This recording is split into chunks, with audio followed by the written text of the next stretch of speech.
now I just want to take a little bit of time to ask, like, do you have any predictions for what's going to happen next? Dan, we haven't heard from you in a bit. What are you thinking about Moon Knight at this point? Uh, okay, so I went into episode 4 with some level of idea that they were gonna sort of try to flip the tables on us and tell us that everything we've been watching so far isn't exactly real. Mm, So I sort of saw that coming, where I think a lot of people probably didn't, because if you are not either familiar with the Moon Knight comics, or you haven't kind of looked up the comics since watching starting to watch the show, there's a lot of comic book precedents to what's going on in the story. So to that end, for me, it just it was one of those things where I saw it coming, but it was fun nonetheless, because I love like sci-fi shows that sort of go in this direction. Like Stargate used to do it all the time, and some of the yeah. best episodes. There's other examples too, I'm sure. But I'm excited. The Blue Hippo is what gets me. I don't know about you guys. Yeah. I'm a sucker for psychological thrillers and stories that make you guess what's real. Yeah. Um, and I think before this episode, we were seeing a lot of like breaks in reality, and it's just from the outside that just makes him feel crazy. But when you can be just as unsure as the character you're watching as to what's real, that's compelling to me, and I think they did a really good job of introducing that. The Max, what were you portrayal of thinking? like the portrayal of mental health, it's Yeah. so always interesting, like it's so fascinating how films get to do it, because it's so different for each of us. And I remember you kept saying the whole time how you wish to see the other side, and when that happened I was so happy, essentially, for you, Andrew, because you were like, yes, he will finally like it. And yeah, it was Yeah, the hospital, it was very clever, very, very clever I scene. know. I mean, we're already past spoilers at this point, but the fact that Mm. he's watching the tape and he's playing the character of like this 90s VHS straight to video movie of an explorer who's, in the Andes. Um, and even the production on that, it was like, yeah, this feels like a 1990s straight to video movie. Mm. I was really into that. So I don't know. I don't know why so much was missing for me in the other episodes, but they really raised the bar. And That if was if we funny. look at some of these, it's cool to see double double Oscar Isaacs as well. Mm. But in the actual hospital, we start seeing like these this white walls, but then you look closely and there's these Egyptian bricks that have been painted uh, the same shade of white, and we start seeing more and more Egyptian stuff until we get Blue Hippo right at the end there, which you know what, when my jaw actually dropped and I was like, yeah, okay, I'm into it, and I went straight to recording the review. I was like, okay, this is a good one. Mm.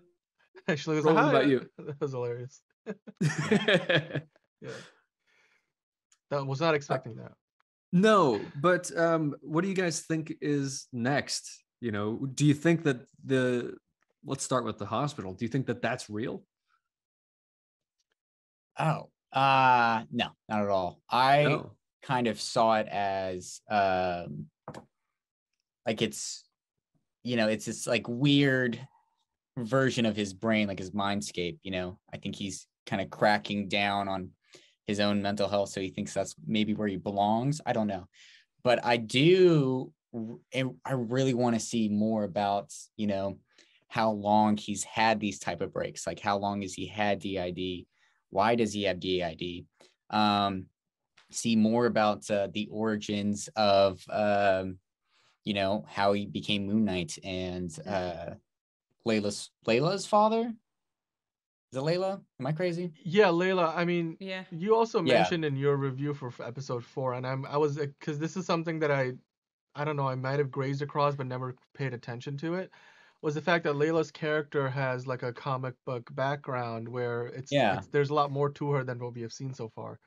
Can Yeah, you tell me about that? I'm struggling to care for her. I As bad as agree. it sounds, Yeah. they really try to make her romantic interest, but you just don't feel it. Also, And Yeah. Can we Go talk for it. about the weird love triangle that's happening between two of his Yeah. personalities? You know, Not it's buying like, it. yeah, well, first Mm. of all, like, let's talk about the geometry, because it's not really a triangle, is it? It's like an infinity symbol or something. I don't know, Something like a Mm. that. teardrop, but like it's who does she love? Is she just attracted to the guy? She just likes Oscar Isaac at the end of the day. I mean, she says Yeah. like you smell like him, but why wouldn't you, right? Like when she's talking to Steven and she's talking to Steven and talking about Mark, right? That'd be It's- crazy if you smelled different based on what personality you were I'm like Oscar Isaac is exhibiting. a good actor, right? Great actor, Yeah. but I don't think he Yeah. can change that much. You know? Yeah. That's it. I just I really, I've- yeah. I was gonna mention, if you just look at this picture again, like I keep throwing it up, just look at. I mean, there's so many things. You can see there's a difference in hairstyle, right? Yeah. There's just the way their stance, the way they're standing, and how like what they're wearing, and just the facial expressions, and So in different almost every characters. which way. I feel Mm. like he works so hard. I'm sure he had coaches and whatnot, but the commitment to playing these characters so differently. I mean, we have Yeah. seen in a lot of movies and TV shows examples of this where one actor's playing multiple roles, but and for Split. example, That's a good one. Yeah. The Brilliant. Flash is Mm. another one it's gonna be coming out next year. Ezra Miller, if he ever gets out of the trouble that he's in, hopefully that movie will come out, and he's meant to play like 2 or 3 characters in that. But like you could see, that's a trope in Hollywood. But Yeah. in all of those occasions, I've almost never come across an example where you see one actor do it as well as Oscar Isaac does it here. Like, Yeah. and then doing it well in the sense so subtle, it's you're never taken out of the story, and you're never like asking yourself the question, or you're reminded of the fact that it's the same actor playing multiple roles. You just sort of go along with it because of how well it's done. And Yeah. I'm fascinated by that. You weren't into the Nutty Professor? That blew me away. That, yeah. after that, Norbit? like, Norbit? Eddie Murphy. Yeah, no, Yeah. I Yeah. love seeing actors range, especially when you can compare them side by side, and we're getting to see that now in this, and it's become a better show. Can we talk about the scream as well? The final scream, because that Sure. was something I've never heard in my life. Like that high pitched, just fear. I mean, Yeah. because to be fair, how else would okay. you react to if you'd see a blue hippo in a like least expected moment? You guys keep Yeah. saying blue hippo, but is it blue? Am I going It's- crazy? I It think it's was, blue. I Let me think pull it's it up. colorful. Slightly. Yeah, Sort of blue. Yeah. I mean, Blue that's purple. what hippos look like. How many hippos have you I- seen? They're sort Online, of grayish. doesn't. I've seen them on like National Geographic and BBC documentaries. I don't know. I just kept hearing like blue hippo, so I was like, "What's so?" I guess the scarab on her chest is blue. It is. So Yeah. I'll work with that. Contextually blue. Max, Yes. you know about the god that this is portraying. So tell us about there's a Taweret. How do you pronounce that? How? Taweret. Yeah, so she's if I remember correctly, like she's a goddess of like femininity, and that's why it's so interested. Why is she there? And that's something that goes against what Roland thinks is happening, because if we were inside of his head, why is he seeing? Because I suppose Stephen is very fascinated about Egyptian mythology as well. He's massively into that. So perhaps he's projecting her into his brain, but like at the same time, why would you do that? Why this specific god? I believe there was a Someone who's- reference to yeah. her in the first episode because Was they were there? talking Oh. about Is like there? stuffed animals, and hippos were one of them. You know, it's interesting when we saw the other Yeah. avatars in the pyramid. I think that was episode 3. I felt like that was kind of a cop out for not showing us the gods, and I really would have Yeah. loved to see that scene with the other Egyptian gods in their actual forms. I saw this as kind of a hint that we're gonna see more, and that's exciting to me because Yeah. I felt a little shortchanged. I got I just looked this up. By the way, as I was looking this up, I found some hilarious images from the episode. I'm just like that, hi, and then this scream. But the goddess, this Egyptian goddess Tauret is meant to be. It says she's the goddess of childbirth and fertility, and Mm. so Yeah. the word Tauret means she who is great or simply great one, and it's a common pacificatory address to dangerous deities. Pacificatory address, I guess that means, so it's like a nice way to call somebody who's dangerous, I suppose. Whatever. I don't know how it ties into Moon Knight comic mythology, but that's the Egyptian mythology for you. So, But why? Why in Steven's head? You know, Yeah. well, that's the I question, want right? to That's know. episode 5. I've got some other Is questions, Stephen right? So obviously, pregnant? huh? Come again? Stephen pregnant? Uh, Hmm. Well, We've already perhaps seen- metaphorically, because Metaphor- they've introduced other personalities that have yet to manifest, and Yeah. so Yeah. it could be a signal. We were Yeah. talking about teeth dreams, so why not? It could be a metaphor for the birth of this next personality, that kind of thing. There is a third personality I'm pretty sure we haven't seen yet, because like, Yeah. and Roland keeps pointing it out. It's like Jake Lockley, I think, is one of like the cab driver personality Yep. from the comics, and like we saw in preview in the last episode 3, where like the guy who's stabbing and killing these other dudes is not obviously Mark or Steven, because Mark and Steven are both like, kind of bamboozled, like, what is happening here? Did you do this? Why'd you do this? And then they leave one of those sarcophagus like closed, in That and was interesting to me too. Yeah. It's like, why did Yeah. we open one but not all of them? Yeah. And it's like, mean, maybe, maybe we there's didn't even have more the than budget 3 for 3 personalities. Oscar Who knows? Isaacs. Yeah.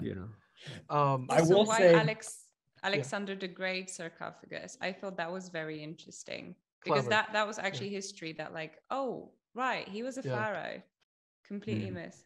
And I think you, Andrew, mentioned that in your review, that it was very informative. That Yeah. not many series can actually do it. That they teaches us something that we wouldn't normally think of or come And that's a across. symbol that we see all over the place. It's kind of, but Horus, nobody, yeah. I didn't know it was even called the Eye of Horus. But the fact that he starts taking you through the 5 senses, I was like, that's brilliant. And it makes me Yeah. really, and I've always liked Egyptian stuff and the mythology, but that symbol has a lot of mystery to it. And I love that the eyebrow is what represents thought and emotion. It's like, yeah, we really do convey a lot with our eyebrows. But that's been part of, human knowledge, or even it's even been in the lexicon of metaphors for people, is for that Right. long, is super interesting. And I think we got little peeks at that with the star maps and folding things together, but the fact that it comes together in a perfect 5-pointed star, I didn't love. But the idea that there's a connection between the stars and ancient Egypt, and even the construction of the pyramids, there's a lot you can read into this if you know about Egyptian mythology. If you don't, it's doing an interesting job of, well, I would even say a pretty good job of letting you know certain things that you otherwise would just pass right over. Sorry, yeah, no, I And- muted myself there for a second. I That's agree okay. with you. I think it's almost like if it's you damned if you do, damned if you don't. If you knew about all the Egyptian mythology, your mind would be running crazy with all kinds of theories, and if you don't, you're still sort of like just trying to theorize what's coming next. So I wanted to ask you guys just a couple of quick ones here before we finish up. Episode 5. Do we see Khonshu coming back? Like, what do you think about that? Not like, yet. is Khonshu gonna be back? I feel Not like yet. they didn't. He's not gone. There's just from a production standpoint. I know that if you spend that much time animating a character, you're gonna try and get as much out of that as you can. So I think he'll be Yeah. back.